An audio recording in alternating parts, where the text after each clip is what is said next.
Hey, beautiful souls. Welcome to this week's episode of Woo Girl Radio, where we talk about everything woo woo, spiritual, mindset, manifesting, all of that good stuff. I'm so excited to have you here. This is actually my most requested podcast thus far, so I'm really excited to get going. We are interviewing none other than the woman who raised me, my mom. She has taught me almost everything I know in terms of spirituality. I have taken courses and things outside of that, but most of my shamanic training comes from what my mom has taught me and what spirit has taught me. So I'm so excited to share this episode with you. It feels really heartfelt, and she's kind of like your honorary mom too, if you want to take that on. So I'm so excited to share with you this week's episode. If you are watching on YouTube, please make sure you hit the bell and subscribe so that you know the next time an episode is uploaded. And if you are on any of the podcast platforms, make sure you give us a review because it really helps us reach more people. And if you like today's episode, it would really help the podcast out. Sending you so much love and light. Can't wait to get into this. Just as a little trigger warning as well, we do discuss some matters of assault and sexualized assault. So if that's a troubling topic for you, it might not be the best episode to listen to. We don't go into too much detail or graphic detail, but the word itself is mentioned. So that's your warning. No pressure. Sending you so much love and light, and can't wait to get started.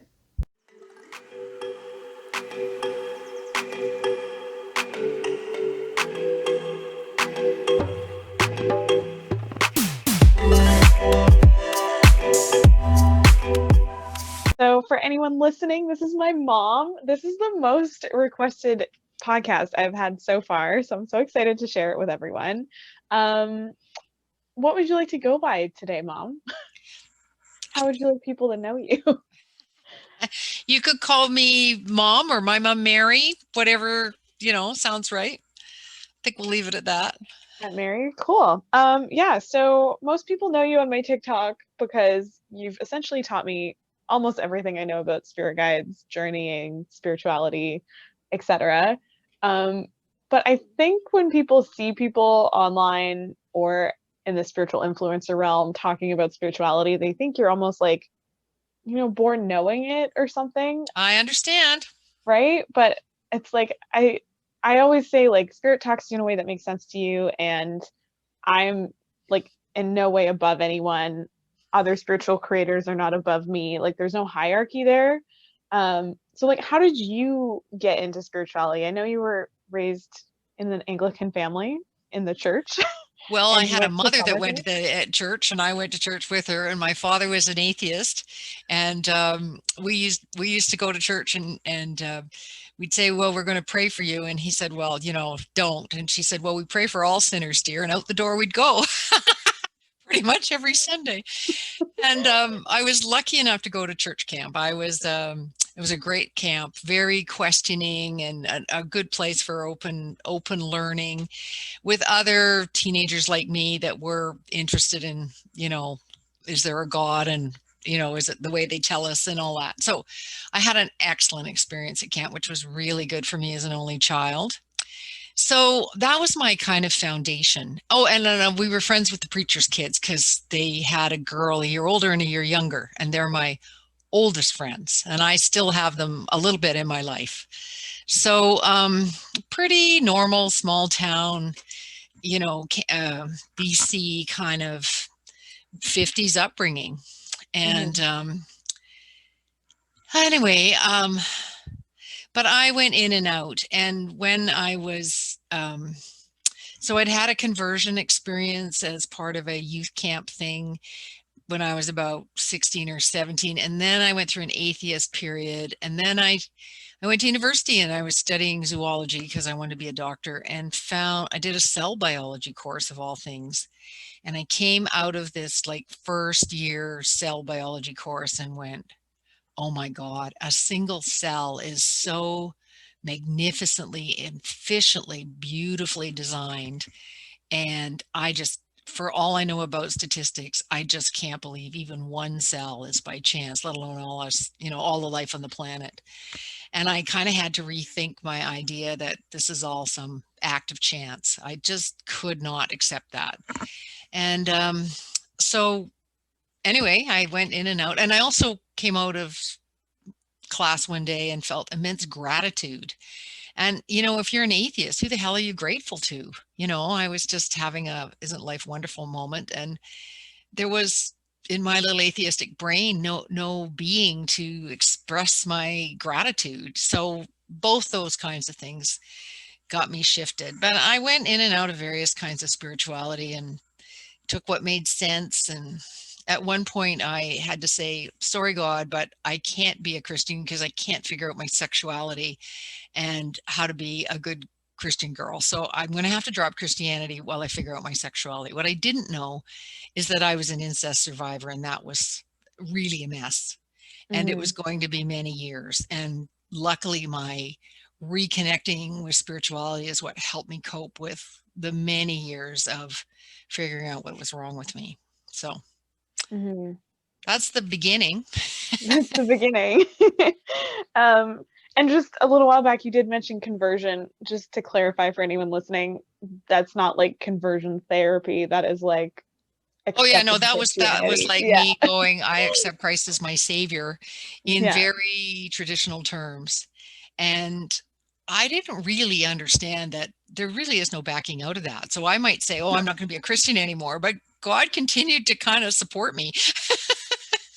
I mean, yeah, I like people don't tend to realize, but like through my past life work, lots of people are like nuns or priests and they take vows of poverty, and that stuff doesn't get reversed when you die. Like that carries Yeah, over into another lifetime. So like it makes sense that if you're accepting essentially Christ consciousness when you really boil it down, exactly.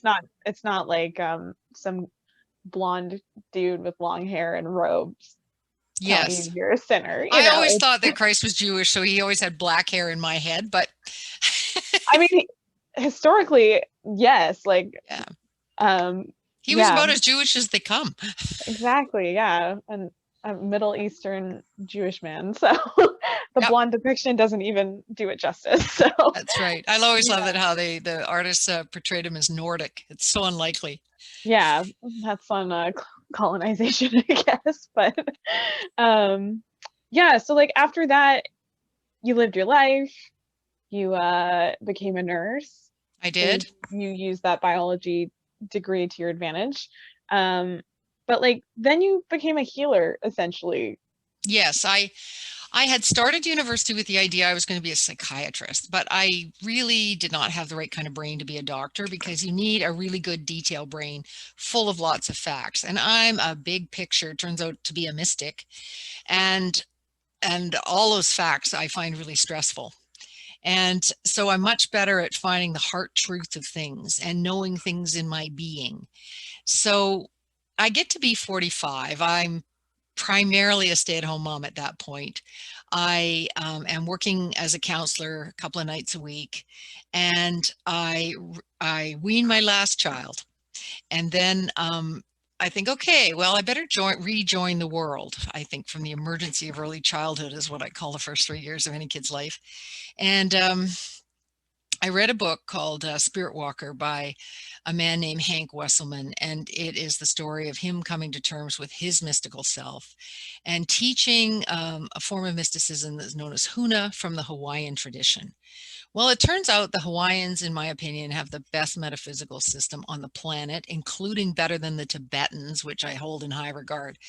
So I wrote to Hank because he had visions of a future 5,000 years from now where we've melted all the glaciers, the seas have risen, and basically civilization as we know it is over. There's no metal. People are having a much simpler hunter-gatherer kind of existence, and the Hawaiians survive.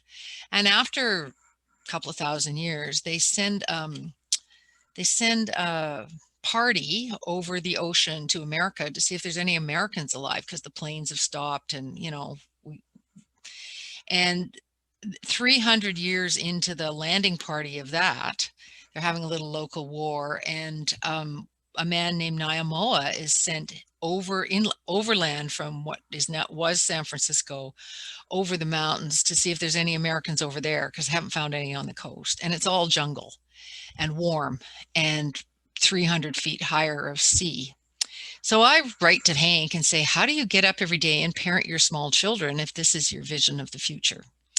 And he never wrote to me, but he sent me a brochure for his workshop called Huna, the Mystical Self, something like that. And you could take it in Hawaii or California at Esalen. And that was a big pull for me one way or the other. I had no money. I was just weaning my last child.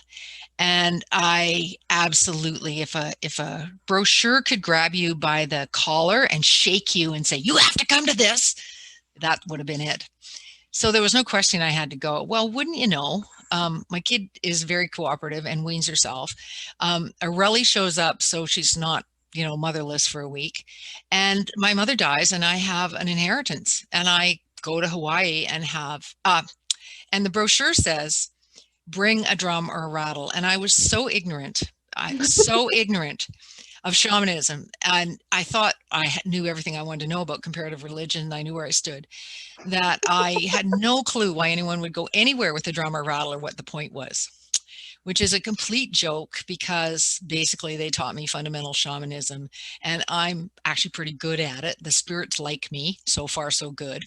And at the end of the week, I go to Hank and say, Hank, how can I go back to Victoria if I've never been drummed to? Like, I can feel how good the vibration is on my body whenever we picked up our drums.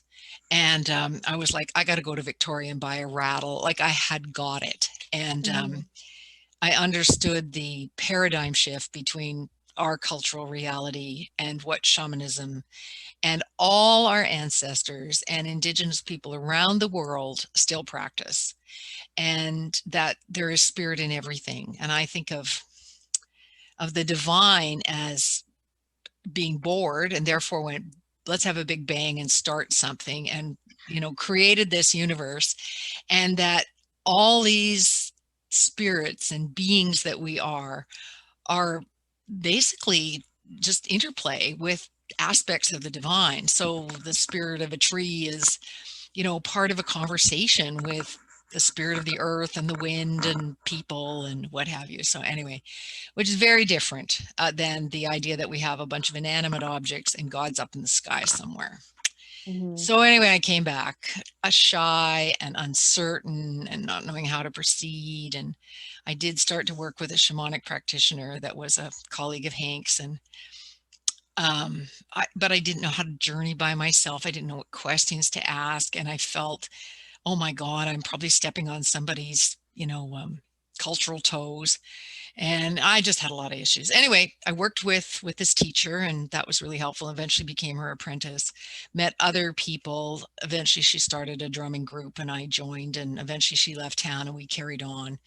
And now, and then I had kids, and I have one, my son is You had us very, the whole time, right? Because I was very young when you you did were this. young when I went off to do this. And but by the time you were a teenager, I would journey for this or that, and I had a whole bunch more skills. I knew how to help the spirits of the dead move, and I knew when spirits were attached. And now I don't get this information directly. I have to go on a journey. So I function like a medium, but I'm not a medium. I love moving the spirits of the dead along because it's so joyful. You help some earthbound spirit that missed the boat, missed the tunnel of light, never got, sometimes on purpose. They're scared of God. Oh God, I really messed up. I don't want to meet God. He's going to, send me to hell. And then there's the people that just are like, for one reason or another, they decide to stick around, and then they can't get where they need to go. In any case, when you convince them to allow you, the shaman, to take them up to the higher realms, you get right up close to heaven, and it's the most joyful work. And you ask them on the way up, do they have any words of wisdom for humanity? And they say really profound things. And anyway, Just as a disclaimer too, for anyone listening, do not try this at home. You need some training to do it safely. So yes. It's very joyful, but don't just go willy-nilly trying to cross spirits over and get close to the veil. Yes, that's true. Yeah. Thank you. So anyway, I started out as what I call a baby shaman, and I have grown to be a, fairly well-grounded, fairly experienced practitioner. Mm-hmm. But the other thing that kept me on the path was that I had this terrible trauma background, and I have really terrible PTSD. I still struggle with it. And I was just determined to heal. And Mm-hmm. I was doing good therapy with good psychotherapists. At some point, psychology moves into spirituality. And for me, I've always done well with shamanism, because if I do meditation or, whatever, any form of deep breathing and centering, up comes some trauma. So it's much better for me. I figure it's a real gift God gave me, that I get to decide to go on a journey and go into the spirit realm to meet my guides, which are a form of God, and then have them show me what to do and how to heal and what have you. And in the course of that, I never went looking for past life stuff, never thought, oh, I believe in that. I was like, how the hell do I stop myself being completely compulsively crazy and in fairly bad psychic pain most of the time? And in the course of that, past life stuff started to show up. Yeah. And so I ended up doing quite a bit of past life work on myself and clients because it's effective. It gets at stuff you can't get at any other way. Yeah. Yeah. And you can get more done in an hour than with any other single thing I can think of. Yeah. I mean, everyone who follows me, I think, knows by now that I do a lot of past life healings in my practice. And that's why I love it so much, is because like nothing else has worked as well for me. And yes. I'm a little bit lazy. So it's like, I really do just want the easiest method to healing, so. You could look at that as being efficient too. Yeah. Why do a lot of unnecessary suffering and unnecessary work? Exactly. So, yeah, I think some people who follow me know this, but not everyone does. But the method I actually use in my practice, so the bread and butter of my business essentially comes from my mom and another practitioner that she kind of coined this method with. So do you want to tell us a little bit about how you guys came up with that? Oh yeah, this is a great story. And I just saw her today and spoke to her, and she's delighted that we're going to talk about this. So amazing. Her name's Marielle, and we met in a drumming group, and she had a big falling out with the rest of the drumming group, but she and I decided to meet, and we thought we'd meet maybe once or twice. I was learning how to do something or another. And anyway, we met a couple of times, and that was 10 years ago, and we meet every 2 weeks, and we still do. And she has a different but equally traumatic background. And so we began working with each other and, helping each other and doing journeys for each other and doing soul retrievals for each other. That was it. I was learning soul retrieval, and I needed people to practice on. Anyway, long story short, Marielle read a book with Sylvia Browne in it. And Sylvia Browne and her guides go to the Hall of Records, which is where the records for all lifetimes on Earth are. And it shows up in people's experience in different forms, but she sees a Grecian temple, and she goes in and sees a computer screen, and but anyway, I'm getting ahead of myself. So Marielle is, she's a very traumatized but very determined, intelligent person. And she thought, well, if Sylvia Browne can go to the Hall of Records, why can't I go to the Hall of Records? So she did a journey, hooked up with her spirit guides. And she was so anti-religious from being brought up Catholic that her spirit guides are all things like dragons and Aztecs, because if it was a saint, that would be it. She would be out of there. No saints, no angels, no Mary, no nothing that would be normal. Christian iconography, not. So anyway, so she and her guide went off to the Hall of Records, and she found out she could ask for and read past lives really well. And then she taught me how to do that. And the training I had in shamanism, you weren't supposed to do past lives. My trainer didn't believe in that at all, and she got really shirty and said it's not traditional and we won't do it. Same, because I think we had the same experience. We did work with the same Yeah. person for a while, but I Yeah. did know from my experiences in Hawaii that the Hawaiians know about past lives. The Huna I studied and incorporated some of that. Anyway, I didn't have an issue, but my trainer did. So long story short, Muriel and I began to find that in our own healing journeys and working with each other, past life stuff came up periodically, and that it often went hand in hand with spirits that hadn't crossed. So if I have a past life and in that lifetime I did not make it to heaven, I've left a piece of my soul back there. And if there's any good way to wrap up an unfinished past life, because the stuff that comes through to this lifetime is always unresolved stuff from back there. It's not the ones where you died peacefully in your sleep with all your grandkids around you. That's not the ones that show up. And you had a happy life and felt fulfilled. Exactly. Fulfilled your soul purpose. None of those. So anyway, putting together the ability to access past lives, find out why certain issues are a problem now, how that fits in, seeing and helping that past life self complete, like finish it, like as if you were dying today and you're trying to wrap up your emotional business. I think they should hand out medals for people that die in peace. It's a huge achievement, and it does wonderful things for your future self and your descendants. So anyway, Muriel and I discovered that doing, helping the spirits move along with, one of our own past selves is a very powerful technique. And it's something that basically, I don't know who else is doing. And I'm sure there are other practitioners, but it's not part of any kind of standard shamanic, curriculum that I know about. Yeah. I also want at this point to talk about the absolute value of looking at your ancestral line, because there's the karmic line of everything you've incarnated in a whole series of past lives all over history.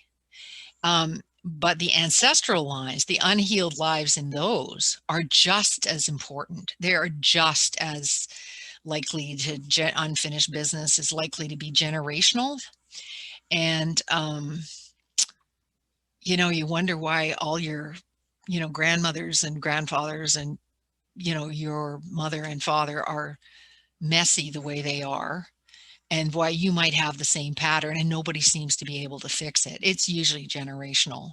Yeah. And healing that is just as important as healing a karmic past life in the karmic line, except nobody knows it. And some of the ones you stumble on can be ancestral, not karmic, and they can be both. Once in a while, those intersect. So anyway, it's an enormously interesting field out there. Yeah.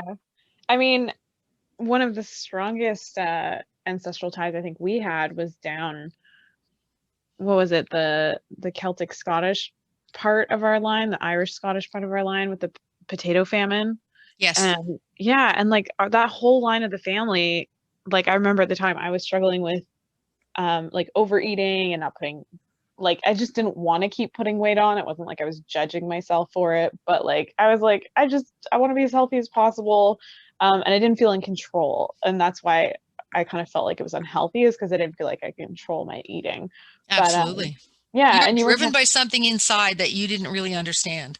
Yeah. And it was very subconscious. It's not like I was like, oh, I want to like, go on a binge and like not, like be able to control myself. But yeah, you doing that ancestral work then fixed that problem for me. Like it definitely took a lot of the charge away from that pattern in me. And I think it helped you too. Indeed. So it's really interesting, like the ways that these things show up, Yes. Yeah. Oh, it's fascinating. So I have a couple of stories along this line, if you can bear with me. Yeah. Because that's a very good example.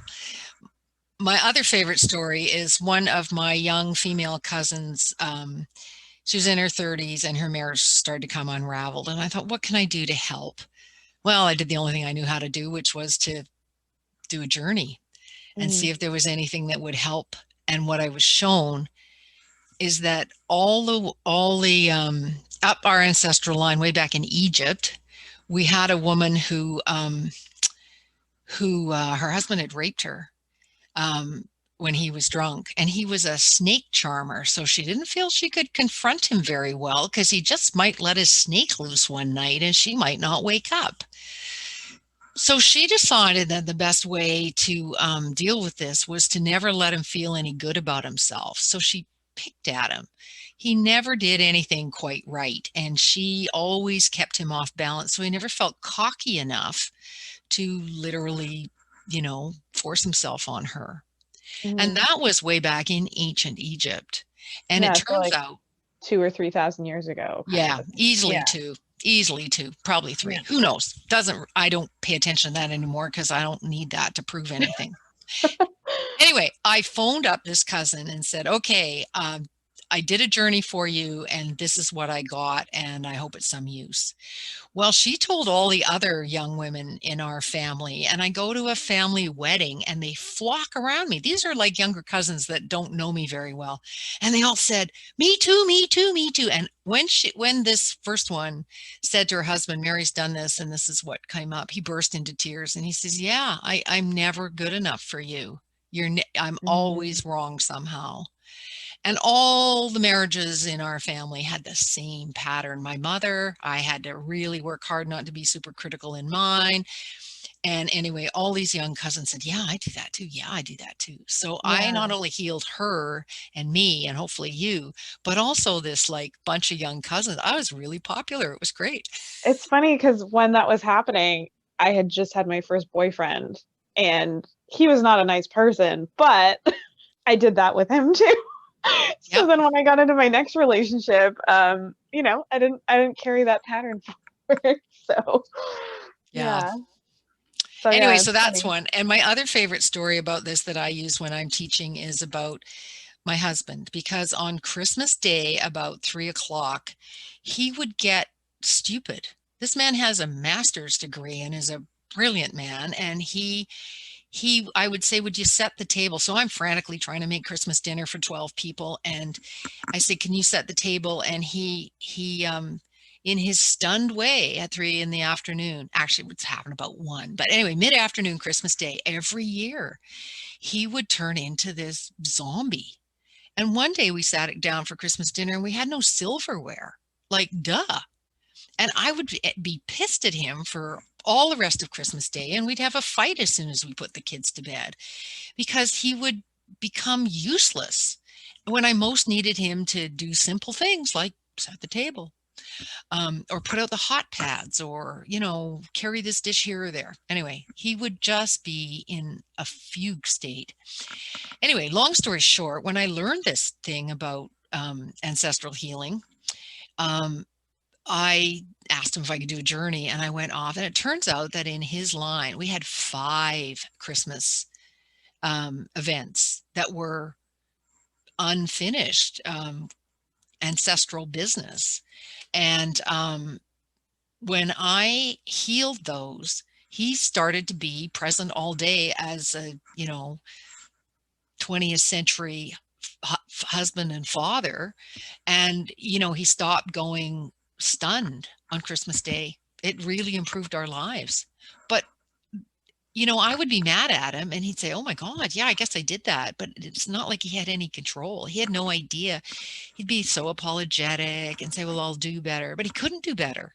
This was all really unconscious. And it was all past selves in the ancestral line wanting and needing healing. They were like, they couldn't come and say, help, help. But that's really what all this insanity on Christmas Day was about. So, yeah. So anyway, that's a family story for what that's worth. Yeah. I remember those Christmases. So yeah, I remember it changing too. Well, good. I'm glad. Yeah. So what would your advice be for someone who might be a little bit psychic, might be a little bit sensitive, doesn't really know what to do to maybe like get in touch with their guides or start their healing journey? Like what would you say to a younger version of yourself or to someone who's just starting out on that path? Well, that's a really good question. Couple things. I would say to, trust your instincts and your urges. So like if you're interested in learning something about Buddhism, get a book, go to a course, try something online. That when we come into an incarnation, we actually have a plan. And, people might say it's God or this or that. I like the term higher self, which I believe is a piece of the divine. But we actually have a path. I would never in a million years aimed on the path I've ended up on. I got kind of moved along it and guided. I mean, really, if I'm spending a week in Hawaii and I don't know what a drum or a rattle is going to be, like, you have to know I didn't know what I was doing. But I did know I was supposed to go to that course. So, and if you asked, and you don't have to believe in who you're asking for, you just say, God or spirit or higher self or guides or whatever, show me the way. Just please put the right people or material in front of me.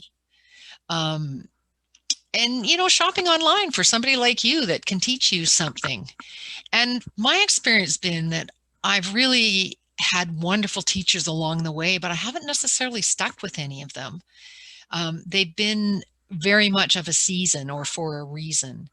And I've been blessed by the right person at the right time, but it doesn't mean that I'm going to be with them more than 10 years. I might. I'm not against it, but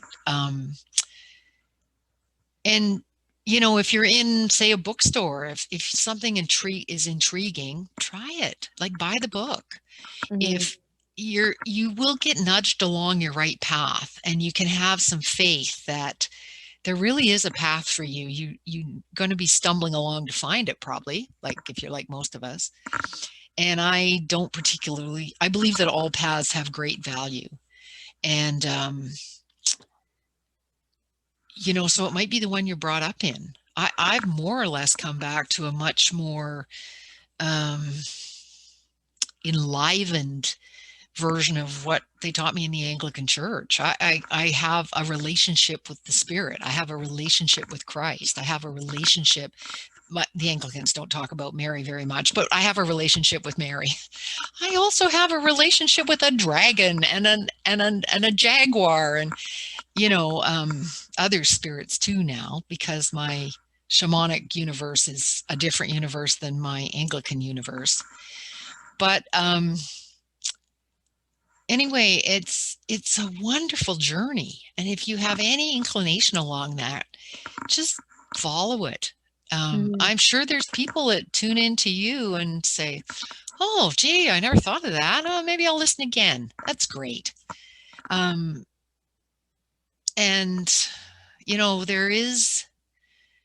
there is a lot of spiritual people out there. There are a lot of where's the word I want? Empathic. Had the emphasis in the wrong syllable. Anyway, empathic people out there, and they're not common, but they are there. You will find your kind. I remember going off to a workshop, and my dear friend said to me, well, I hope you find your people. And I did. They're queer a lot, but I belong with them. And, she found hers in the high Anglican Church. She said, I'd be a Catholic, except my feminism gets in the way. So I'm a high Anglican. So, yeah. Can you just pause for a second? I keep hearing a weird, almost like a cord or a mic's getting bashed. Yes, I'm using my hands and hitting my cord by accident. Okay. My hands behind my back. Okay. Sorry about that. That's okay. I just don't want it to be the whole episode. But anyways, you're talking about... I got it completely out of the way. Okay, a high Anglican. So her path turned out to be a very traditional church. And she's a radical feminist, and she brings her radical feminism to, the Anglicans. And me, I'm much more likely to be banging my drum and doing journeys than attending anything. But I still belong to a drumming group. where it's tiny now, but you know, these are my type of people, and it's my what's the word, my entry card into relationship with spirit. And one of the big things, if you're trying to find your path, is not to be too hung up on what other people think.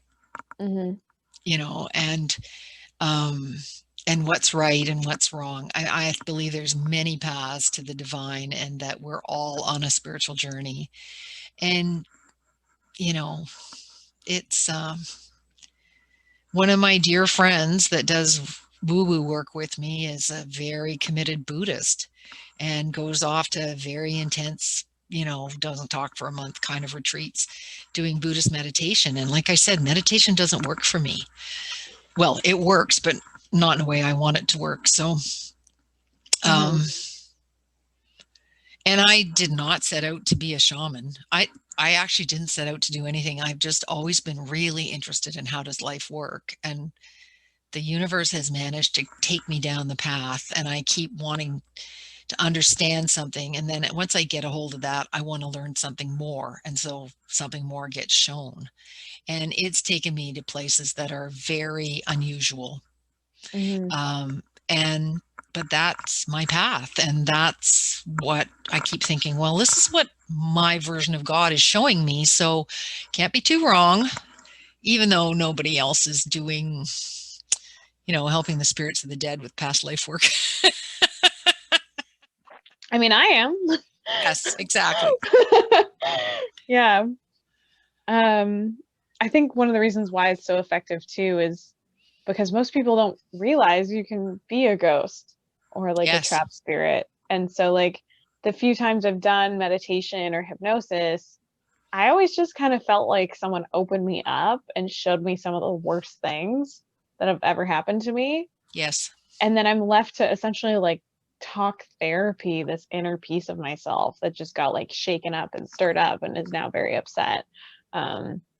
So that's why I like the method that you have taught me so much, is because like I could do a trade with you. I could journey on your behalf. You could journey on my behalf. We could trade notes. I could tell you all the information. You would tell me all the information. And by the time I get that information, like you've already healed and crossed over all of those lifetimes. And so the charge just isn't as intense when you find out. And like, you don't necessarily have to look at the worst moments of trauma for those lifetimes for the healing to happen, you know?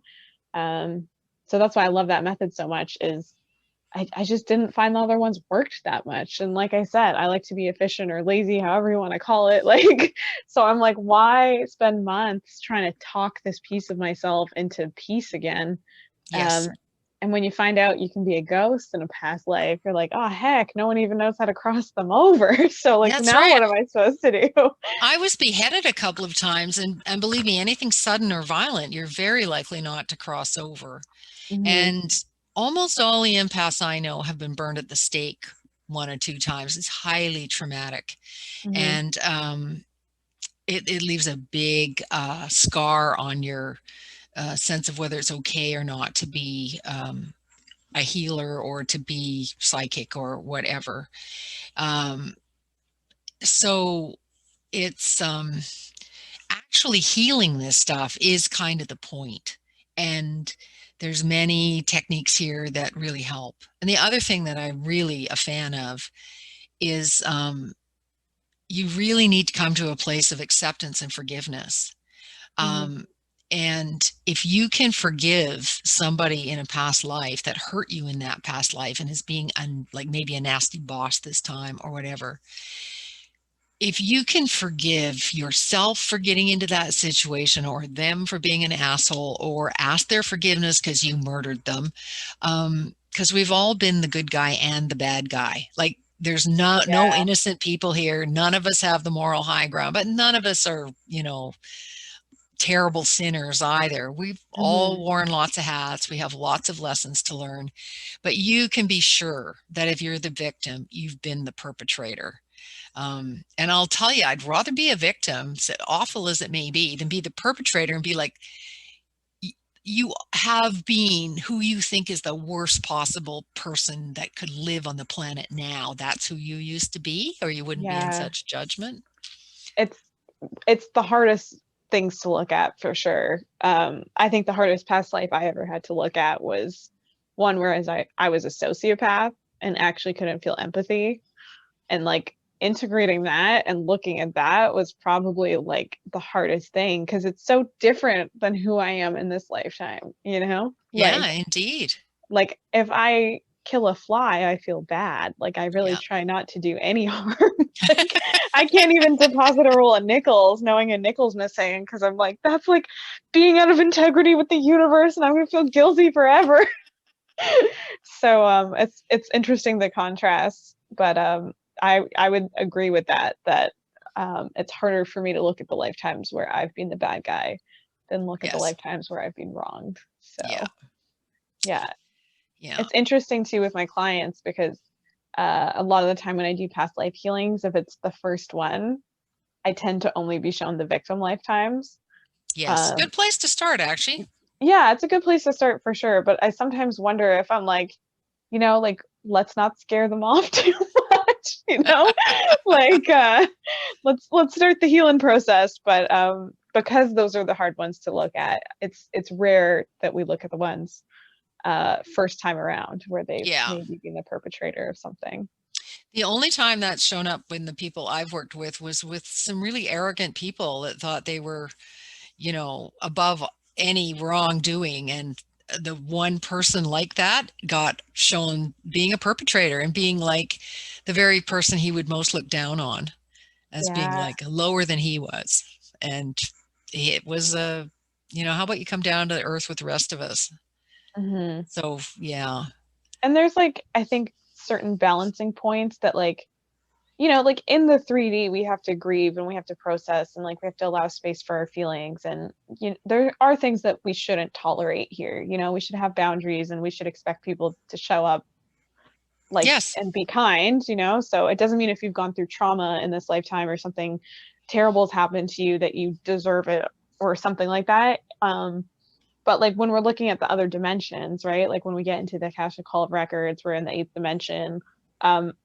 There's a different perspective of things. So I think it's really interesting having that balance between the personal struggle or the personal views and personal feelings and then having the higher perspective. Yes.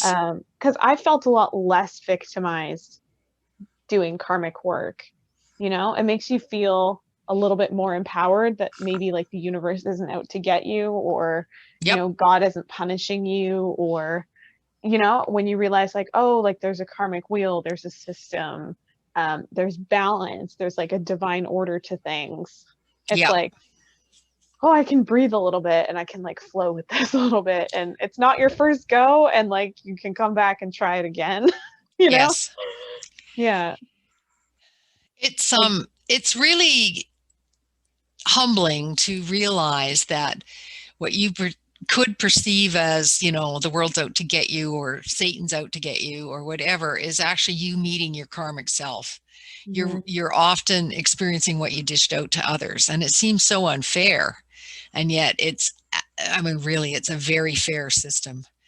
The other thing I've frequently run across that is always amazing is that you can be culturally really appropriate and be out of spiritual line so badly. So a dear friend of mine was the perfect medieval knight. She was a beautiful, radiant being, and she went off to the Crusades and killed lots of people brutally, and she created such horrible karma for herself. That's one of the things she found this out because she was like, why is my life a mess? And why are so many people against me? Well, she sawed them up and lopped their heads off and, burned their fields. And one of the things she was here for this lifetime was but he was everything a young medieval knight was supposed to be. And his heart was so pure. He believed he was doing God's work and that these were the heathen infidel, and they were human beings. And when he lopped their heads off, he created a karmic debt that he's still paying off, except Mhm. it's a she, but you know what I mean. Yeah, well, we switch up the roles. Yeah. Yeah. So it's really hard when you are being exactly what your culture wants you to be, and yet you're out of line with the law of love, which everything runs on. We, you know, like the good book says, you know, God is not mocked. What you reap, what you sow, you will reap. It's the Christian version of karma, you know. Mhm. And it's right in there. It's true. It's how the universe works. And we're all here to learn how to be truly the piece of God we really are. And all these falling off the wagon experiences are just making a lot of trouble for our future selves. Yeah. Yeah. Yeah. Yeah. It's interesting too because from diving into the Akashic Hall of Records and looking deeper into things, it's my belief that the Bible was rewritten and had certain things taken out of it, like karma. So it's interesting that there are a few little hints to it, like what you sow, you'll reap. But my belief is that if like Christ was walking around today, like he would probably be speaking of karma, you know, he'd probably be Mm-hmm. speaking of reincarnation. I'm so grateful that there's cultures like the Hindus and the Hawaiians who practice Huna and lots of other cultures around the world who have kept this information alive for us. But yeah, it's like, what sources are you looking into? What Yeah. And what do resonates you for know you? about the history of them? Because um, reincarnation was an accepted fact of everyday life in Christ's times. He would Mhm. be very familiar. And there's some evidence that he went to India to study. So, um, but in, I don't know, I think it was 365, three something, Constantine, the current emperor of Rome, decided to convert. But if he was going to do that, he wanted the Christians to clean up their act and decide what really belonged in the Bible and what didn't. Really were the fundamentals. And but he wanted to be emperor, so he wanted all references to uh, other lifetimes removed so that he was the authority. And so for those early Christians, having the emperor of Rome that had been busy persecuting them become a Christian was worth a little editing. And anyway, whatever, pretty much all the references in the original thing that would have been part of the everyday kind of background. It wasn't even like they were teaching it, I don't think, but who knows. I believe were gone over a deal so that Constantine would convert and he would make the empire convert, which he did do. His mother was a Christian, and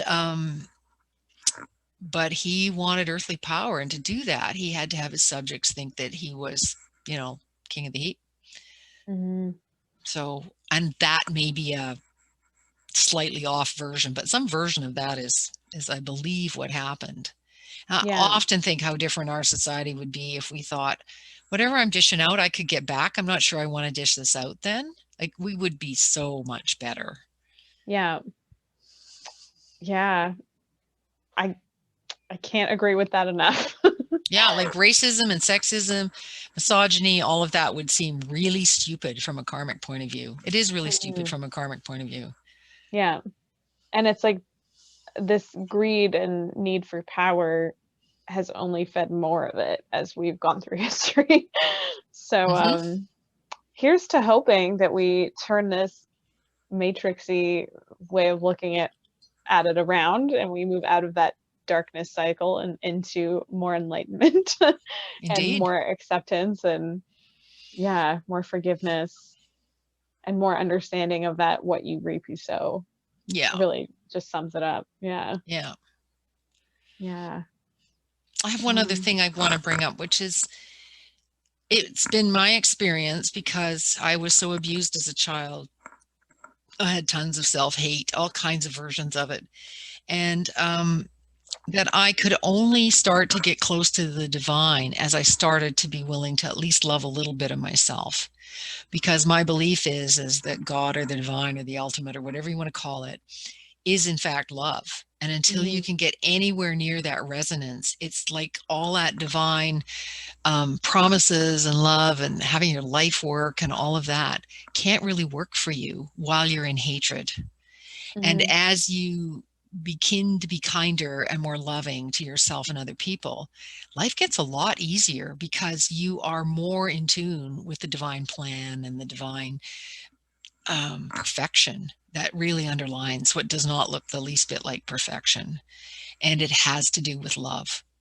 And so any little shred of love you can give yourself and any little shred you can give to others is really worth it.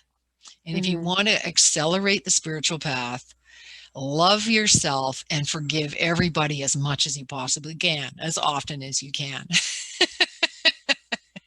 Yeah. And I think too, like if you're scrolling on TikTok or you're scrolling on Instagram or you come across a book in a bookstore, a YouTube video, whatever it is, like use love as your compass. Indeed. Like if you feel fear or you feel icky looking at something, and I don't mean icky like it's brought up something you want to heal and look at. I mean icky like it just doesn't feel right. It feels off. Like don't take that on, you know? Indeed. I always talk about what resonates for you. There's a piece of the divine inside of you. So like use that as your compass, use love as your compass. Same with like channeled works, you know, if you're reading a channeled book or someone is channeling for you, acknowledge that they're a human being and they might not always be 100% a clear like channel. And so like take the information not with a grain of salt, but like with a grain of love, you know? Like if it feels like love, sure, take it on, you know, if that resonates for you. But anything that's like trying to make you afraid or make you feel judged or separate or shamed. Shame is like the lowest vibration you can feel. Yeah. So anything that brings that out in you, and not in a like, okay, I'm gonna look at this and heal it because I can acknowledge that happened. I mean like anything that is deeply shaming of you, who you are, any part of you, you know, like that's not a piece of the divine. That's right. That's a distortion. So that's what I talk about a lot in Intuition Bootcamp is just like find your language, find what works for you and use that. But like your spirit guides are never going to trick you. Your spirit guides are never going to come to you and be like, I'm mad at you. I hate you. Like, you know, like they are like the essence of love. So always just use love as your compass. And you can't really go wrong with that, I don't think. Yeah. I'm right with you. I think it's very important. And the only definition of God that works for me is that God is love, which I think comes out of the Bible. I don't know. But it's so simple and it just cuts through so much of a largely ego of what has been put out over the centuries, ego and power, and there's all kinds of distortions. And you need some kind of guide. And maybe that isn't yours, but find something that works for you that is life affirming and opens your being up instead of closing it down. And also that doesn't demonize other people, because I don't think we're any different than each other, really. Yeah. And like part of shamanism, I think, is understanding the relationship and, like you said earlier, the conversation with all that is. So you know, like even loving the inanimate objects and things, you know, like loving the plants you have, loving the wind spirits. Like shamanism is about a conversation with the universe. So you could extend that past humans too, right? Like go through life with love, go through life consciously loving all that is, you know? So I think it's what the Akashic Records has really shown me is that it's very easy to be violent when you make people not seem like people. Absolutely. It's a prerequisite. If you really see them like you can't really hurt them any worse than you hurt yourself, really. But if you see them as nobody, as savages, as, you know, some other life form than you, it's really easy to do atrocities and think you're fine. Yeah. And think that your God approves, and not so good. Right. Yeah, like that's like the basis of like oppression, white supremacy, sexism, like all the things that I think make most people who are interested in the spiritual path feel yucky and gross. Like is Yes. yeah, is just othering people. Yes. So yeah, once again, if it doesn't feel like love, it's not a piece of the divine. So Yeah. if people are trying to make you feel afraid or something on your For You page or whatever it is, just really use your discernment, use your judgment, make your own mind up as much as possible. Because we can sit here and have a conversation and share little tidbits of our lives and our wisdom that we've acquired, but we don't know everything. And like, not everything's going to click for you or vibe with you. And that is okay. It is good to question things. So, Yes. Yes. yeah. I'm absolutely support what you just said. Mm-hmm. So, yeah, well, we're getting close to the end of our time, but is there anything you want to leave everyone with today? Oh, Do you thanks have for any listening. It's been such a treat to talk. do you have So any we were cutting big chunks, but anyway. motherly advice for anyone? Like what would you say Oh, to everyone listening?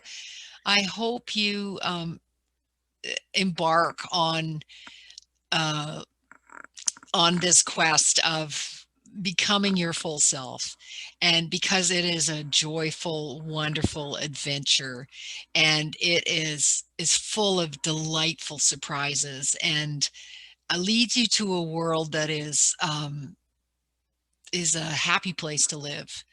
And you can't do anything kinder for yourself than to embrace the highest vision you have every moment of your however long your life is. Like it's a journey well worth taking, and ultimately it's the only thing that's really very satisfying. Mm-hmm. um, Riches come and go, cars come and go, mates come and go, even kids come and go, and friends. But the journey towards knowing your divine self and the divine of the universe is endless and full of delight and surprises, and will satisfy your heart and your soul, and never disappoint you, never disappoint you. So um, it also requires quite a lot of looking at your shadow and cleaning that up and shining the light on more places in yourself. But it's a wonderful trip, and it's a Yeah. joy to watch my daughter, take it, and it's a joy to watch other people embark on it. And it's, in my opinion, makes the whole thing worthwhile. It's taken me through some really dreadful stuff. It's kept me alive, um, sometimes by a thread. And Mm-hmm. it is the path to wholeness and healing and creating the next better lifetime. Amen to that. Yeah. No more shit in my future. Yeah. Aw. Well, thank you so much for coming on the podcast this week. I'm sure everyone's going to be really excited to hear um, from you. I've had a lot of people in my lives requesting this. So, Well, yeah, bless them and thank them. And I hope I have been worth listening to. I think so. I always like listening to you. Oh, I'm going yeah. to stop recording. Okay. Hey, beautiful soul. Thank you so much for watching today's episode. I am so excited that you are here, and yeah, just my infinite love to you. I hope you liked chatting with my mom as much as I did. And I hope you feel like you're on the right path and there kind of is no wrong path after listening to this week's episode. Make sure you hit the bell and subscribe if you're watching this on YouTube, and make sure you subscribe and leave us a review if you are on Apple Music, Google Podcasts, or any of the other places you get your podcasts. It really helps us get out there, and it means that we can bring more of your favorite spiritual creators on the show the more that we get known. So sending you so much love and light. I hope you have a wonderful week. We will see you next week. Bye.